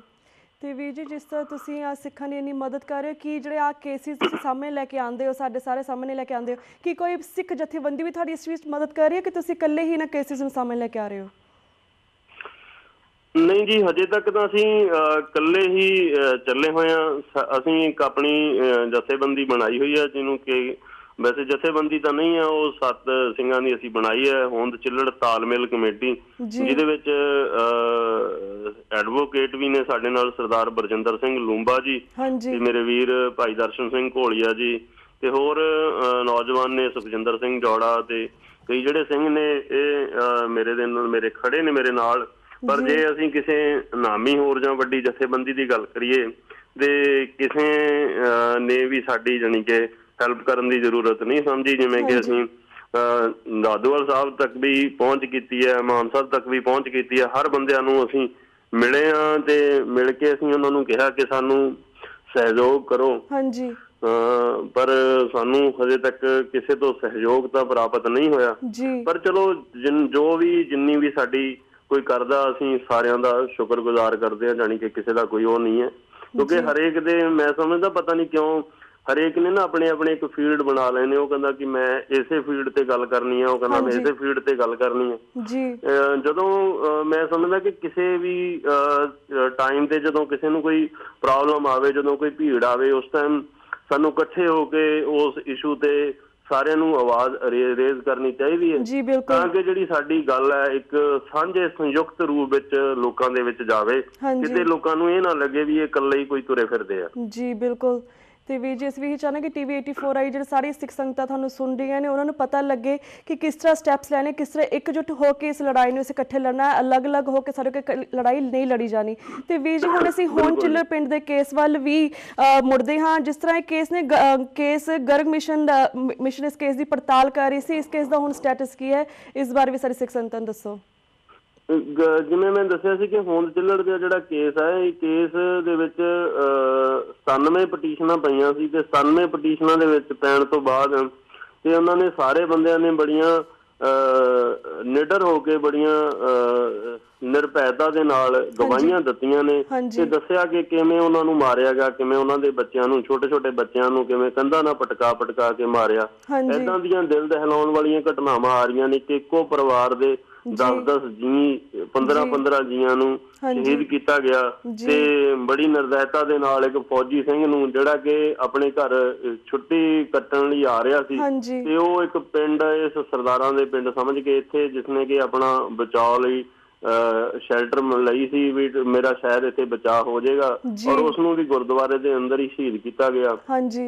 ਤੇ ਜਿਹੜੀਆਂ ਸਾਰੀਆਂ ਦਿਲ ਦਹਿਲਾਉਣ ਵਾਲੀਆਂ ਘਟਨਾਵਾਂ ਨੇ ਉਸ ਵਿੱਚ ਪੇਸ਼ ਹੋ ਰਹੀਆਂ ਨੇ, ਸਾਹਮਣੇ ਆ ਰਹੀਆਂ ਨੇ, ਤੇ ਲੋਕਾਂ ਨੇ ਗਵਾਹੀਆਂ ਵੀ ਬੜੀਆਂ ਠੋਕ ਕੇ ਦਿੱਤੀਆਂ ਨੇ। ਤੇ ਹੁਣ ਗਵਾਹੀਆਂ ਤੋਂ ਬਾਅਦ ਉਹ ਜਿਹੜਾ ਕੇਸ ਹੈ, ਹੁਣ ਉਹ ਕ੍ਰਾਸ ਐਗਜ਼ਾਮੀਨੇਸ਼ਨ ਤੇ ਚੱਲਿਆ ਕਿ ਉਹਨਾਂ ਦੇ ਵਿੱਚ ਸਰਕਾਰੀ ਧਿਰ, ਸਾਡੇ ਜਿਹੜੇ ਲੋਕ ਨੇ ਜਿਨ੍ਹਾਂ ਨੇ ਗਵਾਹੀਆਂ ਦਿੱਤੀਆਂ ਨੇ, ਉਹਨਾਂ ਤੋਂ ਪੁੱਛਗਿੱਛ ਕਰ ਰਹੀ ਹੈ, ਉਹਨਾਂ ਤੋਂ ਸਵਾਲ ਜਵਾਬ ਕੀਤੇ ਜਾ ਰਹੇ ਨੇ। ਉਹੀ ਜਿਵੇਂ ਕਿ ਮੈਂ ਪਹਿਲਾਂ ਕਿਹਾ ਸੀ ਕਿ 97 ਗਵਾਹੀਆਂ ਨੇ, ਤੇ ਮਹੀਨੇ ਦੇ ਵਿੱਚ, 1 ਮਹੀਨੇ ਦੇ ਵਿੱਚ ਸਿਰਫ 1 ਜਾਂ 2 ਗਵਾਹਾਂ ਨੂੰ ਹੀ ਭੁਗਤਾਇਆ ਜਾ ਰਿਹਾ। ਤੇ ਬਹੁਤ ਉਹ ਜਿਹੜਾ ਕੇਸ ਹੈ, ਮੈਂ ਸਮਝਦਾ ਇਸ ਟਾਈਮ ਦੇ ਨਾਲ ਵੀ ਬਹੁਤ ਲੰਬਾ ਖਿੱਚ ਜਾਣਾ। ਤੇ ਸਰਕਾਰ ਪਹਿਲਾਂ ਹੀ 29 ਸਾਲ ਹੋ ਗਏ ਨੇ, ਪਤਾ ਨਹੀਂ ਹੋਰ ਕਿੰਨੇ ਸਾਲ ਲੈ ਕੇ ਜਾਣਾ ਚਾਹੁੰਦੀ ਹੈ, ਕਿਉਂਕਿ ਜਿਹੜੇ ਉਹਦੇ ਗਵਾਹ ਨੇ ਬੜੇ ਬਜ਼ੁਰਗ ਹੋ ਚੁੱਕੇ ਨੇ, ਤੇ ਸ਼ਾਇਦ ਉਹ ਚਾਹੁੰਦੀ ਹੈ ਵੀ ਇਹ ਵੀ ਆਪਣੀ ਉਮਰ ਭੋਗ ਕੇ ਚਲੇ ਜਾਣ ਤੇ ਕੋਈ ਸਾਨੂੰ ਬੋਲਣ ਵਾਲਾ ਨਾ ਲੱਭੇ। ਤੇ ਇਹੀ ਇੱਕ ਹੈਗੀ ਆ। ਤੇ ਸਾਨੂੰ, ਮੈਂ ਸਮਝਦਾ ਕਿ ਇਸ ਲਈ ਸਾਰਿਆਂ ਨੂੰ ਇਕੱਠੇ ਹੋ ਕੇ ਡਟ ਕੇ ਸਰਕਾਰ ਦੇ ਕੰਨ ਦੇ ਵਿੱਚ ਆਵਾਜ਼ ਪਹੁੰਚਾਉਣੀ ਚਾਹੀਦੀ ਹੈ ਕਿ ਸਾਨੂੰ, ਜਿਵੇਂ ਕਿ ਜਦੋਂ ਗਰਗ ਕਮਿਸ਼ਨ ਕਾਇਮ ਹੋਇਆ ਸੀ, ਉਦੋਂ ਕਿਹਾ ਗਿਆ ਸੀ ਕਿ 6 ਮਹੀਨੇ ਦੇ ਵਿੱਚ ਆਪਣੀ ਰਿਪੋਰਟ ਪੇਸ਼ ਕਰੇਗਾ। ਪਰ ਹੁਣ 2 ਸਾਲ ਤੋਂ ਉੱਪਰ ਦਾ ਸਮਾਂ ਹੋ ਗਿਆ, ਹਜੇ ਤੱਕ ਇਸਨੇ ਆਪਣੀ ਰਿਪੋਰਟ ਪੇਸ਼ ਕਰਨ ਵੱਲ ਕੋਈ ਵੀ ਕਦਮ ਨਹੀਂ ਵਧਾਇਆ। ਤੇ ਇਹ ਜਿਹੜੀ ਬੜੀ ਇੱਕ ਸੋਚੀ ਸਮਝੀ ਸਾਜ਼ਿਸ਼ ਦੇ ਤਹਿਤ ਇਹ ਜਿਹੜੇ ਕਮਿਸ਼ਨ ਨੇ ਇਹ ਵੀ ਏਦਾਂ ਹੀ ਬਿਠਾ ਰਹੇ ਨੇ। ਪਰ ਇੱਕ ਦੂਜੀ ਗੱਲ ਮੇਰੇ ਮਨ ਦੇ ਵਿੱਚ ਇਹ ਆਉਂਦੀ ਹੈ ਕਿ ਜਿਹੜੀਆਂ ਅਸੀਂ ਲੜਾਈ ਲੜ ਰਹੇ ਹਾਂ, ਇਸ ਦਾ ਮਤਲਬ ਕੀ ਹੈ? ਕਈ ਵਾਰ ਸਾਡੇ ਮਨ ਦੇ ਵਿੱਚ ਤੌਖਲੇ ਹੋ ਜਾਂਦੇ ਨੇ ਕਿ ਐਵੇਂ ਹੀ ਤੁਰੇ ਫਿਰਦੇ ਨੇ, ਪਰ ਇਹ ਇਦਾਂ ਦੀ ਐਵੇਂ ਵਾਲੀ ਗੱਲ ਨਹੀਂ ਹੈ। ਅੱਜ ਜਿਹੜੀ ਲੜਾਈ ਹੈ ਸਰਕਾਰ ਦੀ ਤੇ ਸਾਡੀ, ਸਰਕਾਰ ਵੱਲੋਂ ਲੜਾਈ ਹੈ ਕਿ ਇਸ ਜਿਹੜਾ ਕਤਲੇਆਮ ਹੋਇਆ ਸੀ ਇਸ ਨੂੰ ਭੁੱਲ ਜਾਓ। ਭੁੱਲਣ ਦਾ ਮਤਲਬ ਇਹ ਹੈ ਕਿ ਜਿਹੜੇ ਲੋਕ ਨੇ ਵੀ ਜਿਹੜੇ ਸਾਡੇ ਵਿੱਚ ਜਜ਼ਬ ਹੋ ਜਾਓ ਤੇ ਜੋ ਹੋਇਆ ਉਹਨੂੰ ਛੱਡੋ ਤੇ ਅੱਗੇ ਵਧੋ। ਪਰ ਜਿਹੜੀ ਸਾਡੀ ਲੜਾਈ ਹੈ ਵੀ ਅਸੀਂ ਯਾਦ ਰੱਖਣਾ ਜੋ ਸਾਡੇ ਨਾਲ ਹੋਇਆ। ਔਰ ਯਾਦ ਰੱਖਣ ਵਾਲੀ ਗੱਲ ਦੇ ਵਿੱਚ ਮੈਂ ਸਮਝਦਾ ਕਿ ਸਾਨੂੰ ਆਪਣੀ ਆਜ਼ਾਦੀ ਦੀ ਮਹਿਕ ਆਉਂਦੀ ਹੈ, ਸਾਨੂੰ ਆਪਣੇ ਸਵੈਮਾਨ ਦੀ ਮਹਿਕ ਆਉਂਦੀ ਹੈ, ਕਿਉਂਕਿ ਜਦੋਂ ਅਸੀਂ ਆਪਣੇ ਆਪ ਨੂੰ ਸੈਪਰੇਟ ਕਰਾਂਗੇ ਉਦੋਂ ਹੀ ਅਸੀਂ ਸੋਚਾਂਗੇ ਕਿ ਸਾਨੂੰ ਵੀ ਆਪਣਾ ਆਜ਼ਾਦ ਦੇਸ਼ ਚਾਹੀਦਾ, ਅਸੀਂ ਵੀ ਆਜ਼ਾਦ ਦੇਸ਼ ਦੇ ਮਾਲਕ ਹੋ ਸਕਦੇ ਹਾਂ। ਕਿਉਂਕਿ ਜਦੋਂ ਤੱਕ ਅਸੀਂ ਇਹਨਾਂ ਦੇ ਨਾਲ ਮਿਲਣ ਦੀ ਜਿਹੜੀ ਗੱਲ ਹੈ, ਕਿਉਂਕਿ ਹੁਣ ਤਾਂ ਮਿਲਣ ਦਾ ਕੋਈ ਸਵਾਲ ਹੀ ਨਹੀਂ ਰਿਹਾ, ਇੰਨਾ ਸਾਡਾ ਕਤਲੇਆਮ ਹਜ਼ਾਰਾਂ ਦੀ ਗਿਣਤੀ ਦੇ ਵਿੱਚ ਹੋਇਆ ਤੇ ਫਿਰ ਵੀ ਸਾਨੂੰ ਉਸ ਤਰੀਕੇ ਦੇ ਨਾਲ ਮਾਰਿਆ ਜਾ ਰਿਹਾ। ਤੇ ਸਾਨੂੰ ਅੱਜ ਹੁਣ ਤੁਸੀਂ ਨਵਾਂ ਦੇਖੋ ਕਾਂਡ, ਜਿਵੇਂ ਤੁਸੀਂ ਗੱਲ ਕਰ ਰਹੇ ਸੀ ਕਿ ਸੁਰਜੀਤ ਸਿੰਘ ਵਾਲੇ ਉਹ ਜਿਹੜਾ ਇੰਸਪੈਕਟਰ ਸਾਹਮਣੇ ਆਇਆ, ਜਿਹਨੇ ਕਿ ਬੜੇ ਨੌਜਵਾਨਾਂ ਨੂੰ ਮਾਰ ਕੇ ਨਹਿਰਾਂ ਦੇ ਵਿੱਚ ਸੁੱਟਿਆ ਤੇ ਜਿਹਦੇ ਲਈ ਜਸਵੰਤ ਸਿੰਘ ਖਾਲੜਾ ਜੀ ਨੇ ਆਪਣੀ ਪੂਰੀ ਜ਼ਿੰਦਗੀ ਨੂੰ ਲਗਾ ਦਿੱਤਾ ਤੇ ਉਹ ਵੀ ਉਹਨਾਂ ਨੂੰ ਵੀ ਇੱਕ ਸ਼ਹੀਦ ਕਰ ਦਿੱਤਾ ਗਿਆ। ਤੇ ਏਦਾਂ ਦੇ ਜਿਹੜੇ ਬਹੁਤ ਸਾਰੇ ਇੰਸੀਡੈਂਟ ਨੇ ਜਿਹੜੇ ਕਿ ਸਾਨੂੰ ਸਿੱਧ ਕਰਦੇ ਨੇ ਕਿ ਸਿੱਖ ਇੱਕ ਵੱਖਰੀ ਕੌਮ ਹੈ, ਇਹਨਾਂ ਨੂੰ ਸਿੱਖ ਹੋਣ ਕਰਕੇ ਹੀ ਮਾਰਿਆ ਗਿਆ। ਪਰ ਜਦੋਂ ਸਾਨੂੰ ਸੰਵਿਧਾਨ ਦੀ ਗੱਲ ਹੁੰਦੀ ਹੈ, ਉਹੀ ਮੈਂ ਗੱਲ ਕਰ ਰਿਹਾ, ਜਦੋਂ ਸਾਨੂੰ ਸੰਵਿਧਾਨ ਦੀ ਗੱਲ ਆਉਂਦੀ ਹੈ, ਜਦੋਂ ਸਾਨੂੰ ਗੱਲ ਆਉਂਦੀ ਹੈ ਕਿ ਸਾਡੇ ਆਪਣੇ ਹੱਕ ਲੈਣ ਦੀ, ਉਦੋਂ ਸਾਨੂੰ 25 ਧਾਰਾ ਦੇ ਨਾਲ ਜੋੜ ਕੇ ਸਾਨੂੰ ਇੱਕ ਹਿੰਦੂਆਂ ਦਾ ਅੰਗ ਬਣਾ ਦਿੱਤਾ ਜਾਂਦਾ। ਇਹ ਇੱਕ ਬਹੁਤ ਵੱਡੀ ਜਿਹੜੀ ਸਾਜ਼ਿਸ਼ ਹੈਗੀ ਆ ਸਾਡੇ ਦੇਸ਼ ਵਿੱਚ ਚੱਲ ਰਹੀ ਹੈ। ਮੈਂ ਸਮਝਦਾ ਕਿ ਲੋਕਾਂ ਨੂੰ ਸਾਨੂੰ ਦੱਸਣ ਦੀ ਲੋੜ ਹੈ। ਅੱਜ ਸਾਨੂੰ ਵਰਲਡ ਵਾਈਡ ਆਪਣੀ ਗੱਲ ਨੂੰ ਪਹੁੰਚਾਉਣ ਦੀ ਲੋੜ ਹੈ ਤੇ ਦੱਸਣ ਦੀ ਲੋੜ ਹੈ ਕਿਵੇਂ ਸਾਡੇ ਨਾਲ ਪੈਰ ਪੈਰ ਤੇ ਲੋਕ ਧੱਕਾ ਕਰ ਰਹੇ ਨੇ, ਕਿਵੇਂ ਸਾਨੂੰ ਮਾਰ ਰਹੇ ਨੇ ਤੇ ਕਿਵੇਂ ਮਾਰ ਕੇ ਸਾਡੇ ਨਾਲ ਆਪਣੀਆਂ ਚਾਲਾਂ ਦੇ ਨਾਲ ਸਾਨੂੰ ਸਾਡੇ ਲੋਕਾਂ ਨੂੰ ਗੁੰਮਰਾਹ ਵੀ ਕਰ ਰਹੇ ਨੇ। ਜੀ ਬਿਲਕੁਲ। ਤੇ ਵੀਰ ਜੀ ਅਸੀਂ ਵਾਪਸ ਹੁਣ ਹੋਣ ਚਿੱਲ ਪਿੰਡ ਵੱਲ ਚੱਲਦੇ ਹਾਂ। ਜਿਸ ਤਰ੍ਹਾਂ ਪਿਛਲੇ ਸਮੇਂ ਤੁਸੀਂ ਦੱਸਿਆ ਸੀ ਕਿ ਹੋਣ ਚਿੱਲ ਵਿੱਚ ਮਾਰੇ ਗਏ ਸਿੱਖਾਂ ਦੀ ਯਾਦਗਾਰ ਬਣਾਉਣ ਲਈ ਜਥੇਦਾਰ ਅਕਾਲ ਤਖਤ ਸਾਹਿਬ ਵੱਲੋਂ ਨੀਂਹ ਪੱਥਰ ਰੱਖਿਆ ਗਿਆ ਸੀ, ਇਸ ਵਿੱਚ ਕਿੰਨੀ ਪ੍ਰੋਗਰੈਸ ਹੋਈ ਹੈ, ਇਸ ਬਾਰੇ ਵੀ ਸਾਡੇ ਸਿੱਖ ਸੰਗਤਾਂ ਨੂੰ ਦੱਸੋ। ਜਿਹੜਾ ਨੀਂਹ ਪੱਥਰ ਰੱਖਿਆ ਗਿਆ ਸੀ ਉਸ ਟਾਈਮ, ਉਸ ਵਿੱਚ ਪਿੱਛੇ ਜੇ ਜਦੋਂ ਅਸੀਂ ਹੋਂਦ ਚਿੱਲੜ ਗਏ ਹਾਂ ਤੇ ਉਸ ਵਿੱਚ ਉਹ ਜਿਹੜਾ ਨੀਂਹ ਪੱਥਰ ਸੀ ਉਹ ਸ਼ਰਾਰਤੀਆਂ ਵੱਲੋਂ ਨੀਂਹ ਪੱਥਰ ਨੂੰ ਵੀ ਤੋੜ ਦਿੱਤਾ ਗਿਆ ਸੀ, ਜਿਹਦੇ ਲਈ ਅਸੀਂ DDR ਵੀ ਕਰਾਈ ਸੀ ਔਰ DDR ਨੂੰ ਅਸੀਂ ਗਰਗ ਕਮਿਸ਼ਨ ਦੇ ਪੇਸ਼ ਵੀ ਕੀਤਾ ਸੀ। ਤੇ ਗਰਗ ਕਮਿਸ਼ਨ ਨੇ ਉੱਥੋਂ ਦੇ DC ਨੂੰ ਬੁਲਾ ਕੇ ਇਸ ਲਈ ਸਖਤ ਝਾੜ ਵੀ ਪਾਈ ਸੀ ਕਿ ਇਹ ਜਿਹੜਾ ਹੋਇਆ ਇਹ ਗਲਤ ਹੋਇਆ। ਤੇ ਪਰ ਜਿਵੇਂ ਕਿ ਗੱਲ ਉੱਥੇ ਕੋਈ ਸਮਾਰਕ ਬਣਾਉਣ ਦੀ ਆ ਜਾਂ ਉੱਥੇ ਕੋਈ ਯਾਦਗਾਰ ਬਣਾਉਣ ਦੀ ਆ, ਜਿਵੇਂ ਜਲਿਆਂਵਾਲੇ ਬਾਗ ਦੀ ਤਰ੍ਹਾਂ ਸਾਰੇ ਬੰਦੇ ਕਹਿ ਰਹੇ ਸੀ ਕਿ ਅਸੀਂ ਸੰਭਾਲਾਂਗੇ, ਪਰ ਉੱਥੇ ਅੱਜ ਤੱਕ ਇੱਕ ਵੀ ਉਸ ਕੰਮ ਵੱਲ ਕਦਮ ਨਹੀਂ ਪੁੱਟਿਆ ਗਿਆ। ਤੇ ਉਹ ਜਿਹੜਾ ਖੰਡਰ ਨੇ ਉਹ ਹੌਲੀ ਹੌਲੀ ਤਬਾਹ ਹੋ ਜਾਣੇ ਨੇ ਤੇ ਸਿਰਫ ਜਿਹੜੀਆਂ ਸਾਡੀਆਂ ਫੋਟੋਆਂ ਨੇ ਉਹ ਫੋਟੋਆਂ ਵਿੱਚ ਹੀ ਜਿੰਦਾ ਰਹਿਣੇ ਨੇ, ਕਿਉਂਕਿ ਉਹ ਸਹਿਜੇ ਬੜੀ ਸ਼ਰਾਰਤ ਤਹਿਤ ਖਤਮ ਕੀਤੇ ਜਾ ਰਹੇ ਨੇ ਤੇ ਖਤਮ ਹੋ ਵੀ ਰਹੇ ਨੇ। ਇਸ ਲਈ ਸਿੱਖ ਜਿਹੜਾ ਜਗਤ ਹੈ ਉਹਨਾਂ ਨੂੰ ਇਕੱਠੇ ਹੋਣ ਦੀ ਲੋੜ ਹੈ ਤੇ ਉਹਨਾਂ ਨੂੰ ਸ਼੍ਰੋਮਣੀ ਕਮੇਟੀ ਤੇ ਜਾਂ ਦਿੱਲੀ ਕਮੇਟੀ ਤੇ ਜਾਂ ਉਹਨਾਂ ਨੂੰ ਆਪਣੇ ਆਪ ਕੋਈ ਨਾ ਕੋਈ ਉੱਥੇ ਸੰਸਥਾ ਬਣਾ ਕੇ ਇਹਦੇ ਲਈ ਜ਼ਰੂਰ ਕਦਮ ਪੁੱਟਣੇ ਚਾਹੀਦੇ ਨੇ, ਤਾਂ ਕਿ ਅਸੀਂ ਆਉਣ ਵਾਲੀਆਂ ਆਪਣੀਆਂ ਨਸਲਾਂ ਨੂੰ ਦੱਸ ਸਕੀਏ ਕਿ ਸਾਡੇ ਨਾਲ ਕਿਵੇਂ ਕਤਲੇਆਮ ਹੋਇਆ। ਕਿਉਂਕਿ ਉਸ ਪਿੰਡ ਵਿੱਚ ਕੋਈ ਵੀ ਬੰਦਾ ਜਾਗਦੀ ਜ਼ਮੀਰ ਵਾਲਾ ਅਗਰ ਇੱਕ ਦਿਨ ਉਸ ਪਿੰਡ ਵਿੱਚ ਚਲੇ ਜਾਏਗਾ ਤੇ ਮੈਂ ਸਮਝਦਾ ਕਿ ਉਹਦੇ ਸਾਹਮਣੇ ਉਦੋਂ ਦੀ ਜਿਹੜੀ ਹੈਗੀ ਆ ਪੂਰੀ ਫਿਲਮ ਵਾਂਗੂ ਰੀਲ ਪੂਰੀ ਘੁੰਮ ਜਾਏਗੀ ਕਿ ਕਿਵੇਂ ਕਤਲੇਆਮ ਕੀਤਾ ਹੋਏਗਾ, ਕਿਵੇਂ ਲੋਕਾਂ ਨੂੰ ਮਾਰਿਆ ਹੋਏਗਾ। ਕਿਉਂਕਿ ਅੱਜ ਵੀ ਉੱਥੇ ਜਲੀ ਹੋਈ ਕਣਕ ਤੱਕ ਪਈ ਆ, ਲੋਕਾਂ ਦੇ ਵਾਲ ਤੱਕ ਪਏ ਨੇ ਇੰਨੇ ਪੁਰਾਣੇ, ਜਿਹੜੇ ਕਿ ਲੋਕਾਂ ਨੂੰ ਕੰਧਾਂ ਨਾਲ ਪਟਕਾ ਕੇ ਮਾਰਿਆ ਸੀ, ਅੱਜ ਵੀ ਕੰਧਾਂ ਨਾਲ ਚਿੰਬੜੇ ਹੋਏ ਨੇ। ਔਰ ਉਹਦੀ ਯਾਦ ਵਿੱਚ ਮੈਂ 1-2 ਇੱਟਾਂ ਆਪਣੇ ਘਰ ਵੀ ਲੈ ਕੇ ਆਇਆ ਤੇ ਕਣਕ ਵੀ ਲੈ ਕੇ ਆਇਆ ਕਿ ਕਿਉਂਕਿ ਸਾਡੇ ਪਤਾ ਨਹੀਂ ਕਿਉਂ ਅਸੀਂ ਇੰਨੇ ਅਵੇਸਲੇ ਹੋਏ ਹਾਂ ਉਸ ਕੰਮ ਲਈ ਕਿ ਸਾਨੂੰ ਉਹ ਸੰਭਾਲਣਾ ਚਾਹੀਦਾ ਹੈ। ਉਹਦੇ ਲਈ ਕੋਈ ਵੀ ਸੰਸਥਾ ਜਾਂ ਕੋਈ ਵੀ ਜਿਹੜੀ ਜਥੇਬੰਦੀ ਆ ਉਹ ਅੱਗੇ ਨਹੀਂ ਆ ਰਹੀ। ਇਹਦੀ ਸਾਨੂੰ ਬਹੁਤ ਜ਼ਰੂਰਤ ਹੈ ਕਿ ਅਸੀਂ ਅੱਗੇ ਆ ਕੇ ਇਸ ਨੂੰ ਸੰਭਾਲੀਏ, ਕਿਉਂਕਿ ਉਹਦੇ ਲਈ ਪੈਸੇ ਦੀ ਜ਼ਰੂਰਤ ਹੈ। ਬਿਨਾਂ ਪੈਸੇ ਤੇ ਅਸੀਂ ਸਮਝੀਏ ਕਿ ਉਹਨੂੰ ਸੰਭਾਲੀਏ ਜਾਂ ਕੁਛ ਕਰੀਏ, ਉਹ ਬਿਲਕੁਲ ਕੁਛ ਵੀ ਨਹੀਂ ਹੋ ਸਕਦਾ। ਕਿਉਂਕਿ ਅਗਰ 4 ਦੀਵਾਰੀ ਹੀ ਕਰਾਉਣੀ ਹੋਵੇ ਤੇ 4 ਦੀਵਾਰੀ ਲਈ ਵੀ ਇੰਨੀ ਜਗ੍ਹਾ ਤੇ ਘੱਟੋ ਘੱਟ 20-25 ਲੱਖ ਰੁਪਇਆ ਇਕੱਲੀ 4 ਦੀਵਾਰੀ ਲਈ ਚਾਹੀਦਾ। ਜੀ ਬਿਲਕੁਲ। ਤੇ ਇਸ ਲਈ ਕੋਈ ਨਾ ਕੋਈ ਜਥੇਬੰਦੀ ਨੂੰ ਅੱਗੇ ਆ ਕੇ ਜਾਂ ਕੋਈ ਕਮੇਟੀ ਬਣਾ ਕੇ ਜਾਂ ਸ਼੍ਰੋਮਣੀ ਕਮੇਟੀ ਦੇ ਪ੍ਰੈਸ਼ਰ ਪਾ ਕੇ ਜਾਂ ਦਿੱਲੀ ਕਮੇਟੀ ਦੇ ਪ੍ਰੈਸ਼ਰ ਪਾ ਕੇ ਇਸ ਕੰਮ ਨੂੰ ਅੱਗੇ ਵਧਾਉਣਾ ਚਾਹੀਦਾ। ਹਾਂਜੀ, ਜਿਸ ਤਰ੍ਹਾਂ ਤੁਸੀਂ ਵੀਰ ਜੀ ਦੱਸਿਆ ਕਿ ਕੋਈ ਸਿੱਖ ਜਥੇਬੰਦੀ ਅੱਗੇ ਤੇ ਆ ਰਹੀ ਹੈ ਕਿ ਇੰਡੀਅਨ ਮੀਡੀਆ ਇਸ ਗੱਲ ਨੂੰ ਚੁੱਕ ਰਿਹਾ, ਇਸ ਗੱਲ ਨੂੰ ਸਾਹਮਣੇ ਲਿਆ ਰਿਹਾ, ਇਸ ਬਾਰੇ ਵੀ ਦੱਸੋ।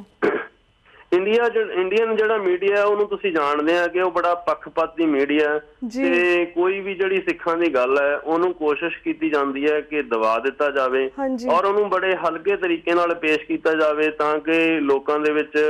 ਜਿਹੜੀ ਆਵਾਜ਼ ਅਸੀਂ ਪਹੁੰਚਾਉਣੀ ਚਾਹੁੰਦੇ ਆ ਉਹ ਪਹੁੰਚਾਈ ਨਾ ਜਾ ਸਕੇ।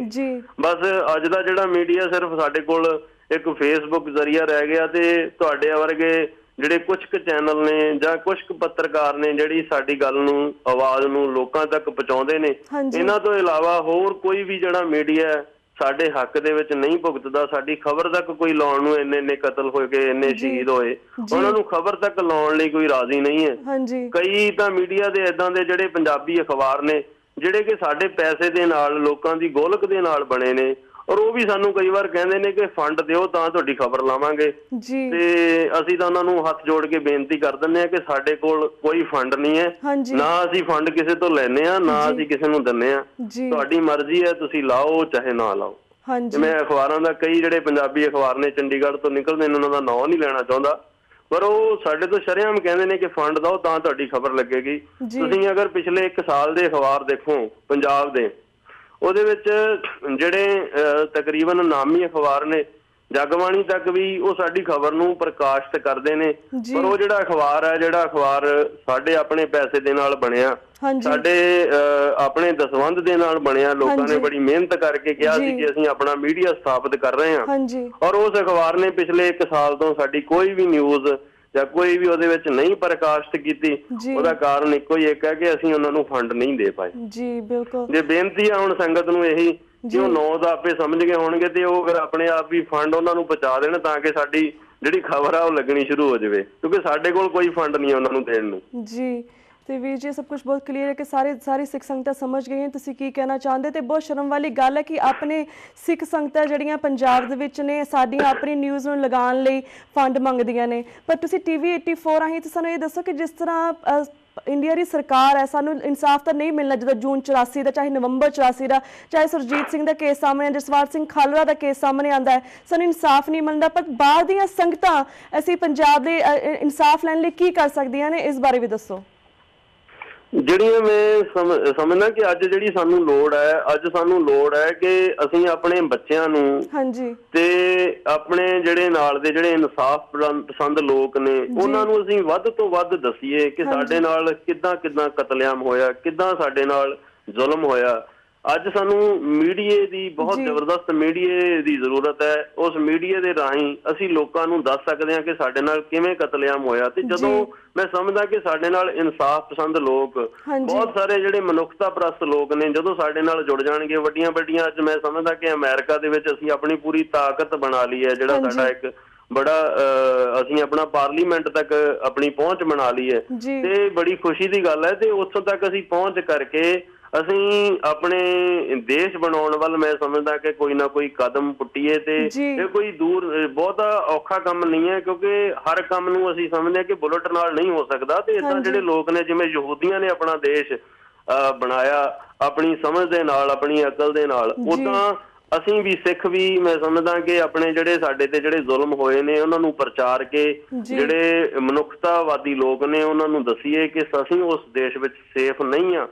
ਤੇ ਸਾਨੂੰ ਜ਼ਰੂਰ ਉਹਨਾਂ ਵੱਲੋਂ ਮਦਦ ਮਿਲੇਗੀ ਕਿ ਉਹ ਦਿਨ ਦੂਰ ਨਹੀਂ ਜਦੋਂ ਅਸੀਂ ਵੀ ਆਪਣੇ ਦੇਸ਼ ਦੇ ਮਾਲਕ ਹੋਵਾਂਗੇ। ਜੀ ਬਿਲਕੁਲ ਤੇ ਵੀਰ ਜੀ TV 84 ਰਾਹੀਂ ਅਸੀਂ ਇਹ ਵੀ ਦੱਸਣਾ ਚਾਹੁੰਦੇ ਕਿ ਕਾਫੀ ਸਿੱਖ ਸੰਗਤਾਂ ਇਹ ਸਮਝਦੀਆਂ ਨੇ ਕਿ ਸਾਡੇ ਨਾਲ ਕੁਝ ਨਹੀਂ ਹੋਇਆ ਤੇ ਅਸੀਂ ਇਸ ਲਈ ਸਟੈਪ ਨਹੀਂ ਲੈਣਾ ਕਿਉਂਕਿ ਉਹ ਵੇਟ ਕਰਦੇ ਕਿ ਬਾਹਰ ਅੱਗ ਲੱਗੀ ਸਾਡੇ ਘਰ ਦਾ ਕੋਈ ਪ੍ਰੋਬਲਮ ਨਹੀਂ ਪਰ ਉਹਨੇ ਇਹ ਨਹੀਂ ਸਮਝ ਲੱਗਦੀ ਕਿ ਜਿਹੜੀ ਅੱਗ ਬਾਹਰ ਲੱਗੀ ਹੋਈ ਉਹਨਾਂ ਦੇ ਘਰ ਖੁਦ ਵੀ ਆ ਸਕਦੀ ਹੈ ਉਹਨਾਂ ਦੇ ਘਰ ਵੀ ਆ ਸਕਦੀ ਇਸ ਲਈ ਉਹਨੂੰ ਸਟੈਪ ਲੈਣਾ ਚਾਹੀਦਾ। TV 84 ਦਾ ਮਕਸਦ ਇਹ ਹੈ ਕਿ ਜਿਹੜੀ ਸੁੱਤੀਆਂ ਹੋਈਆਂ ਸਿੱਖ ਸੰਗਤਾਂ ਨੇ ਉਹਨਾਂ ਦੀਆਂ ਅੱਖਾਂ ਖੋਲੇ ਤੇ ਉਹਨਾਂ ਨੂੰ ਦੱਸੀਏ ਕਿ ਸਾਡੇ ਭਰਾਵਾਂ ਸਾਡੀ ਭੈਣਾਂ ਦੇ ਨਾਲ ਪੰਜਾਬ ਦੇ ਵਿੱਚ ਕੀ ਹੋ ਰਿਹਾ ਹੈ ਤੇ ਜਿਹੜੀ ਅੱਜ ਦੀ ਜਨਰੇਸ਼ਨ ਆ ਉਹਨਾਂ ਨੂੰ ਕਿਸ ਤਰ੍ਹਾਂ ਅਸੀਂ ਆਪਣੇ ਭੈਣਾਂ ਭੈਣਾਂ ਭਰਾਵਾਂ ਨਾਲ ਜੋੜ ਸਕਦੇ ਹਾਂ। ਤੇ ਵੀਰ ਜੀ ਜਿਹੜਾ ਅਗਲਾ ਕੁਐਸਚਨ ਮੈਂ ਪੁੱਛਣਾ ਚਾਹੁੰਦੀ ਕਿ ਜਿਹੜੀ ਆਲ ਇੰਡੀਆ ਸਿੱਖ ਸਟੂਡੈਂਟ ਫੈਡਰੇਸ਼ਨ ਦੇ ਜਿਹੜੇ ਪ੍ਰੈਜ਼ੀਡੈਂਟ ਹੈ ਸਰਦਾਰ ਕਰਨੈਲ ਸਿੰਘ ਪੀਰ ਮੁਹੰਮਦ ਨੇ ਕਿਹਾ ਸੀ ਕਿ ਨਵੰਬਰ 2013 ਤੱਕ ਇਸ ਮੈਮੋਰੀਅਲ ਤੁਸੀਂ ਹੋਣ ਚਿੱਲੜ ਪਿੰਡ ਦੇ ਵਿੱਚ ਲਗਾਇਆ ਹੈ, ਅਗਰ ਉਹ ਖਤਮ ਨਹੀਂ ਹੋਇਆ ਤਾਂ ਸਿੱਖ ਸੰਗਤਾਂ ਇਸ ਦੀ ਉਸਾਰੀ ਕਰਨਗੀਆਂ। ਇਸ ਬਾਰੇ ਤੁਸੀਂ ਕੀ ਵਿਚਾਰ ਰੱਖਦੇ ਹੋ?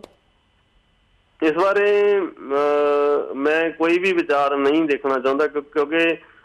ਜਦੋਂ ਇਹ ਸਾਹਮਣੇ ਆਇਆ ਸੀ ਉਸ ਤੋਂ ਬਾਅਦ ਹੀ ਸਾਡੇ ਆਪਸ ਦੇ ਵਿੱਚ ਕੁਝ ਕਾਰਨਾਂ ਕਰਕੇ ਮਤਭੇਦ ਹੋ ਗਏ ਸੀ ਤੇ ਅਗਰ ਮੈਂ ਉਹਨਾਂ ਬਾਰੇ ਕੋਈ ਗੱਲ ਕਰੂੰਗਾ ਤੇ ਸ਼ਾਇਦ ਚਿੱਕੜ ਸੁੱਟਣ ਵਾਲੀ ਗੱਲ ਹੋਏਗੀ ਤੇ ਇਹ ਜਿਹੜੇ ਮਸਲਾ ਇਸ ਤੇ ਪਲੀਜ਼ ਮੈਂ ਕੋਈ ਵੀ ਆਪਣਾ ਜਿਹੜਾ ਪ੍ਰਤੀਕਰਮ ਨਹੀਂ ਦੇਣਾ ਚਾਹੁੰਦਾ। ਇਹ ਜਿਹੜਾ ਪ੍ਰਤੀਕਰਮ ਹੈ ਮੇਰੇ ਹਿਸਾਬ ਨਾਲ ਕਰਨੈਲ ਸਿੰਘ ਪੀਰ ਮੁਹੰਮਦ ਜੀ ਤੋਂ ਹੀ ਲਿਆ ਜਾਵੇ ਕਿਉਂਕਿ ਅਸੀਂ ਆਪਸੀ ਵਿਰੋਧ ਕਰਕੇ ਵੀ ਕਾਫੀ ਕਈ ਵਾਰ ਆਪਣੀ ਜਿਹੜੀ ਲੜਾਈ ਆ ਉਹਨੂੰ ਪਿੱਛੇ ਲੈ ਜਾਂਦੇ ਹਾਂ ਜੀ। ਤੇ ਵੀਰ ਜੀ ਕਿਉਂਕਿ ਆਪਸੀ ਹਰੇਕ ਦੇ ਮਤਭੇਦ ਵਿਚਾਰਕ ਮਤਭੇਦ ਆਪਸ ਦੇ ਵਿੱਚ ਮਤਭੇਦ ਹੋ ਸਕਦੇ ਨੇ ਪਰ ਜਦੋਂ ਕੌਮੀ ਲੜਾਈ ਹੈ, ਕੌਮ ਹਿੱਤਾਂ ਦੀ ਗੱਲ ਹੈ, ਕੌਮ ਦੀ ਗੱਲ ਹੈ, ਉਦੋਂ ਅਸੀਂ ਇੱਕ ਦੂਜੇ ਨੂੰ ਕੋਈ ਏਦਾਂ ਦੀ ਗੱਲ ਕਰੀਏ ਤੇ ਉਹ ਮੈਂ ਸਮਝਦਾ ਕਿ ਸਾਡੇ ਕੌਮ ਦੇ ਹਿੱਤ ਲਈ ਨਹੀਂ ਹੈ। ਹਾਂਜੀ। ਤੇ ਵੀਰ ਜੀ ਪਿਛਲੀ ਵਾਰੀ ਸਾਨੂੰ ਅਸੀਂ ਗੱਲਬਾਤ ਕੀਤੀ ਸੀ ਹੋਣ ਚਿੱਲੜ ਪਿੰਡ ਦੀ, ਤੁਸੀਂ ਦੱਸਿਆ ਕਿ ਜਦੋਂ ਤੁਸੀਂ ਹੋਣ ਚਿੱਲੜ ਪਿੰਡ ਦੀ ਪੜਤਾਲ ਕਰ ਰਹੇ ਸੀਗੇ ਤੁਹਾਡੇ ਦਫ਼ਤਰ ਵਿੱਚ ਆ ਕੇ ਕਾਫੀ ਨਗਦ ਪੈਸੇ ਵੀ ਚੁੱਕੇ ਗਏ ਸੀ ਤੇ ਤੁਹਾਡੇ ਦਫ਼ਤਰ ਵਿੱਚ ਕਾਫੀ ਜ਼ਰੂਰੀ ਕਾਗਜ਼ਾਤ ਵੀ ਚੁੱਕੇ ਗਏ ਸੀ। ਕੀ ਇਸ ਕੇਸ ਸੰਬੰਧੀ ਕਿਸ ਨੂੰ ਸਜ਼ਾ ਮਿਲੀ ਹੈ? ਨਹੀਂ ਜੀ, ਹੁਣ ਤੱਕ ਜਿਵੇਂ ਜਦੋਂ ਦਾ ਇਹ ਕੇਸ ਸਾਹਮਣੇ ਆਇਆ ਤੇ ਮੇਰੇ ਤੇ ਜਿਵੇਂ ਸਭ ਤੋਂ ਪਹਿਲਾਂ ਘਰ ਵਿੱਚ ਚੋਰੀ ਹੋਈ ਸੀ ਪਰ ਉਹਦਾ ਵੀ ਹਜੇ ਤੱਕ 2 ਸਾਲ ਹੋਣ ਨੂੰ ਨੇ ਕੁਝ ਨਹੀਂ ਹੋਇਆ। ਉਸ ਤੋਂ ਬਾਅਦ ਮੇਰੀ ਗੱਡੀ ਤੇ ਅਟੈਕ ਹੋਇਆ ਸੀ, ਮੇਰੀ ਗੱਡੀ ਨੂੰ ਪੂਰੀ ਨੂੰ ਤੋੜ ਦਿੱਤਾ ਗਿਆ ਸੀ ਔਰ ਉਸ ਲਈ ਵੀ ਪੁਲਿਸ ਨੇ ਸਿਰਫ ਇੱਕ DDR ਕਰਕੇ ਸਾਰ ਦਿੱਤਾ ਗਿਆ ਸੀ ਕਿ ਖਾਨਾ ਪੂਰਤੀ ਕੀਤੀ ਗਈ ਸੀ। ਤੇ ਪਿਛਲੇ ਦਿਨੀ ਜਿਹੜੇ ਮੇਰੇ ਆਫਿਸ ਦੇ ਵਿੱਚ ਹੋਇਆ, ਮੇਰੇ ਆਫਿਸ ਦੇ ਵਿੱਚ ਭੰਨ ਤੋੜ ਹੋਈ ਹੈ ਤੇ ਉਹਦੇ ਲਈ ਵੀ ਪੁਲਿਸ ਨੇ ਸਿਰਫ ਇੱਕ FIR ਦਰਜ ਕਰਕੇ ਉਸ ਨੂੰ ਇੱਕ ਖੂੰਜੇ ਵਿੱਚ ਸੁੱਟ ਦਿੱਤਾ। ਤੇ ਕਿਉਂਕਿ ਮੈਂ ਸਮਝਦਾ ਕਿ ਜਿਹੜਾ ਮੇਰੇ ਆਫਿਸ ਤੇ ਇੱਕ ਹਮਲਾ ਹੋਇਆ ਜਾਂ ਮੇਰੀ ਗੱਡੀ ਤੇ ਹਮਲਾ ਹੋਇਆ ਇਹ ਜਿਹੜੀਆਂ ਹੈਗੀਆਂ ਨੇ ਜਿਹੜੀਆਂ ਸੈਂਟਰ ਦੀਆਂ ਜਿਹੜੀਆਂ ਏਜੰਸੀਆਂ ਨੇ ਇਹਨਾਂ ਦੇ ਜਿਹੜੇ ਲੋਕ ਨੇ ਇਹੀ ਕਰਾ ਰਹੇ ਨੇ ਤਾਂ ਕਿ ਉਹ ਚਾਹੁੰਦੇ ਨੇ ਕਿ ਇਹਨੂੰ ਕਿਸੇ ਨਾ ਕਿਸੇ ਤਰੀਕੇ ਡਰਾ ਧਮਕਾ ਕੇ ਇਹਨੂੰ ਚੁੱਪ ਕਰਕੇ ਘਰੇ ਬਿਠਾਇਆ ਜਾਵੇ ਤੇ ਜਿਹੜਾ ਹੈਗਾ ਜਿਹੜੇ ਕੇਸ ਨੇ ਇਹਨਾਂ ਨੂੰ ਕੋਈ ਵੀ ਇਸ ਦੀ ਪੈਰਵਾਈ ਨਾ ਕਰੇ ਤਾਂ ਕਿ ਇਹਨਾਂ ਨੂੰ ਜਿਹੜਾ ਇਸ ਕੇਸ ਨੂੰ ਬੰਦ ਕਰਨ ਦਾ ਮੌਕਾ ਮਿਲ ਜਾਵੇ ਜੀ। ਤੇ ਵੀਰ ਜੀ ਜਿਸ ਤਰ੍ਹਾਂ ਬਾਹਰ ਦੇ ਬੈਠੇ ਸਿੱਖਾਂ ਨੂੰ ਤੁਸੀਂ ਦੱਸ ਦਿੱਤਾ ਕਿਸ ਤਰ੍ਹਾਂ ਅਸੀਂ ਇਨਸਾਫ ਲੈਣ ਲਈ ਆਵਾਜ਼ ਉਠਾ ਸਕਦੇ ਹਾਂ, ਪਰ ਜਿਸ ਤਰ੍ਹਾਂ ਪੰਜਾਬ ਦੇ ਵਿੱਚ ਜਾਂ ਹਰਿਆਣਾ ਦੇ ਵਿੱਚ ਜਿਹੜਾ ਹੋਣ ਚਿੱਲੜ ਪਿੰਡ ਦੇ ਵਿੱਚ ਜੋ ਹੋਇਆ ਸੀਗਾ, ਸਿੱਖ ਮਾਰੇ ਗਏ, ਉਸ ਵੇਲੇ ਤਾਂ ਇਹਨਾਂ ਨੇ ਜਥੇਦਾਰ ਅਕਾਲ ਤਖਤ ਨੇ ਆ ਕੇ ਮੈਮੋਰੀਅਲ ਬਣਾ ਦਿੱਤਾ, ਨੀਂਹ ਪੱਥਰ ਰੱਖ ਦਿੱਤਾ ਕਿ ਜਿਹੜੇ ਬਾਕੀਆਂ ਜਗ੍ਹਾ ਤੇ ਆ ਕੇ ਉਹਨਾਂ ਨੀਂਹ ਪੱਥਰ ਰੱਖਣਾ ਹੈ ਕਿ ਉਹ ਤੁਹਾਡੀ ਇਹਨਾਂ ਚੀਜ਼ਾਂ ਵਿੱਚ ਮਦਦ ਵੀ ਕਰਨਗੇ ਜਾਂ ਤੁਸੀਂ ਉਹਨਾਂ ਕੋਲ ਮਦਦ ਲੈਣ ਲਈ ਕੁਛ ਆਪਣੇ ਸੁਝਾਅ ਜਾਂ ਕੋਈ ਪਟੀਸ਼ਨ ਭੇਜੀ ਸੀ? ਇਹਨਾਂ ਨੂੰ ਹੁਣ ਤੱਕ ਜਿਹੜਾ ਜਥੇਦਾਰ ਸਾਹਿਬ ਨੂੰ ਮੈਂ 2 ਜਾਂ 3 ਵਾਰ ਇਹਨਾਂ ਨੂੰ ਮੰਗ ਪੱਤਰ ਇਸ ਸੰਬੰਧ ਵਿੱਚ ਦੇ ਚੁੱਕੇ ਹਾਂ ਕਿ ਇਸ ਲਈ ਤੁਸੀਂ ਜਿਹੜਾ ਨੀਂਹ ਪੱਥਰ ਰੱਖ ਕੇ ਆਏ ਸੀ ਉਹਦੇ ਲਈ ਕੋਈ ਨਾ ਕੋਈ ਅੱਗੇ ਕਦਮ ਵਧਾਓ ਕਿਉਂਕਿ ਇਹ ਸਾਡੇ ਤਾਂ ਇਹ ਵੱਸ ਦੀ ਗੱਲ ਹੈ ਨਹੀਂ ਕਿ ਅਸੀਂ ਉੱਥੇ ਕੋਈ ਨਾ ਕੋਈ ਮੈਮੋਰੀਅਲ ਉਸਾਰ ਸਕੀਏ ਕਿਉਂਕਿ ਕਿਸੇ ਵੱਡੀ ਜਥੇਬੰਦੀ ਤੋਂ ਬਿਨਾਂ ਇਹ ਕੰਮ ਨਹੀਂ ਹੋ ਸਕਦਾ ਤੇ ਇਹਦੇ ਲਈ ਇਹਨਾਂ ਦਾ ਮੈਂ ਸਮਝਦਾ ਕਿ ਜਿਹੜਾ ਅਵੇਸਲਾਪਣ ਹੈ ਜਿਹੜਾ ਜਿਵੇਂ ਇਹ ਦਿੱਲੀ ਦੇ ਵਿੱਚ ਉਸਾਰਨ ਦੀ ਗੱਲ ਕਰ ਰਹੇ ਨੇ ਅਗਰ ਉਹੀ ਅਗਰ ਇਹਨਾਂ ਨੇ ਉਸਾਰਨਾ ਹੀ ਸੀ ਕੋਈ 84 ਦੀ ਜਿਹੜੀ ਯਾਦਗਾਰ ਹੈ ਮੈਂ ਸਮਝਦਾ ਕਿ ਉਹ ਅਗਰ ਹੋਂਦ ਚਿੱਲੜ ਵਿੱਚ ਯਾਦਗਾਰ ਨੂੰ ਬਣਾਉਂਦੇ ਤੇ ਇੱਕ ਬਹੁਤ ਹੀ ਕਾਰਗਰ ਉਹ ਯਾਦਗਾਰ ਹੋਣੀ ਸੀ ਜਿਹੜੀ ਕਿ ਅਸੀਂ ਮੈਸੇਜ ਦੇਣਾ ਚਾਹੁੰਦੇ ਸੀ। ਉਹ ਉੱਥੇ ਸਿਰਫ ਆਪਣੇ ਆਪ ਹੀ ਇੱਕ ਮੈਸੇਜ ਗਿਆ ਹੋਇਆ ਸੀ, ਸਿਰਫ ਉੱਥੇ 4 ਦੀਵਾਰੀ ਕਰਨ ਦੀ ਲੋੜ ਹੈ, ਬਾਕੀ ਆਪੇ ਮੈਸੇਜ ਉੱਥੇ ਸਾਹਮਣੇ ਮਿਲ ਜਾਂਦਾ ਹਰੇਕ ਨੂੰ ਜਿਹੜਾ ਵੀ ਉਸ ਪਿੰਡ ਵਿੱਚ ਗੇੜਾ ਮਾਰੇਗਾ। ਹੁਣ ਇੱਥੇ ਤਾਂ ਇਹਨਾਂ ਨੂੰ ਬਹੁਤ ਸਾਰੀਆਂ ਤਕਨੀਕਾਂ ਨੂੰ ਅਪਣਾਉਣਾ ਪੈਣਾ, ਪਤਾ ਨਹੀਂ ਕੀ ਕੁਛ ਕਰਨਾ ਪੈਣਾ ਤਾਂ ਜਾ ਕੇ ਅੱਗੇ ਲੋਕਾਂ ਨੂੰ ਪਤਾ ਲੱਗਣਾ। ਉਹ ਤਾਂ ਇੱਕ ਨੈਚੁਰਲ ਉਸੇ ਤਰੀਕੇ ਨਾਲ 28-29 ਸਾਲ ਤੋਂ ਉੱਦਾਂ ਦੀ ਜਗ੍ਹਾ ਪਈ ਹੈ ਜਿਹੜੀ ਨਵੇਕਲੀ ਜਗ੍ਹਾ ਪਈ ਹੈ ਜਿਹੜੀ ਕਿ ਕਤਲੇਆਮ ਦਾ ਆਪਣੇ ਆਪ ਹੀ ਸੱਚ ਬਿਆਨ ਕਰਦੀ ਹੈ। ਮੈਂ ਸਮਝਦਾ ਕਿ ਉਹਨੂੰ ਅਗਰ ਸੰਭਾਲ ਲੈਂਦੇ ਤੇ ਉਸ ਤੋਂ ਜਿਹੜੀ ਹੈਗੀ ਆ ਵਧੀਆ ਯਾਦਗਾਰ ਹੋਰ ਕਿਤੇ ਵੀ ਨਹੀਂ ਉਸਾਰੀ ਜਾ ਸਕਦੀ ਜੀ। ਤੇ ਵੀਰ ਜੀ ਸਾਡਾ ਵਕਤ ਸਮਾਪਤੀ ਵੱਲ ਜਾ ਰਿਹਾ, ਅਸੀਂ ਇਹਨਾਂ ਕੇਸਿਸ ਦੇ ਉੱਪਰ ਦੁਬਾਰਾ ਤੋਂ ਤੁਹਾਡੇ ਕੋਲ ਅਪਡੇਟਸ ਲਵਾਂਗੇ, ਪਰ ਤਦ ਤੱਕ ਲਈ ਅਸੀਂ ਤੁਹਾਡੇ ਕੋਲ ਇਜਾਜ਼ਤ ਲੈਂਦੇ ਹਾਂ। ਵਾਹਿਗੁਰੂ ਜੀ ਕਾ ਖਾਲਸਾ, ਵਾਹਿਗੁਰੂ ਜੀ ਕੀ ਫਤਿਹ। TV 84 ਦਾ ਵੀ ਮੈਂ ਤਹਿ ਦਿਲੋਂ ਧੰਨਵਾਦ ਕਰਨਾ ਚਾਹੁੰਦਾ ਜਿਹੜੇ ਕਿ ਸਾਡੀ ਆਵਾਜ਼ ਨੂੰ ਦੁਨੀਆ ਦੇ ਕੋਨੇ-ਕੋਨੇ ਤੱਕ ਪਹੁੰਚਾਉਂਦੇ ਨੇ ਤੇ ਮੇਰਾ TV 84 ਦੇ ਸਾਰੇ ਦਰਸ਼ਕਾਂ ਨੂੰ ਤੇ ਤੁਹਾਨੂੰ ਵਾਹਿਗੁਰੂ ਜੀ ਕਾ ਖਾਲਸਾ, ਵਾਹਿਗੁਰੂ ਜੀ ਕੀ ਫਤਿਹ। ਤੇ ਵੀਰਸ ਇੱਥੇ ਮੈਂ ਤੁਹਾਡੇ ਕੋਲ ਇਜਾਜ਼ਤ ਲੈਂਦੀ ਹਾਂ। ਕੱਲ ਨੂੰ ਮਿਲਾਂਗੇ ਸੇਮ ਟਾਈਮ ਸੇਮ ਸ਼ੋ ਤੇ। ਤਦ ਤੱਕ ਲਈ ਵਾਹਿਗੁਰੂ ਜੀ ਕਾ ਖਾਲਸਾ ਵਾਹਿਗੁਰੂ ਜੀ ਕੀ ਫਤਿਹ।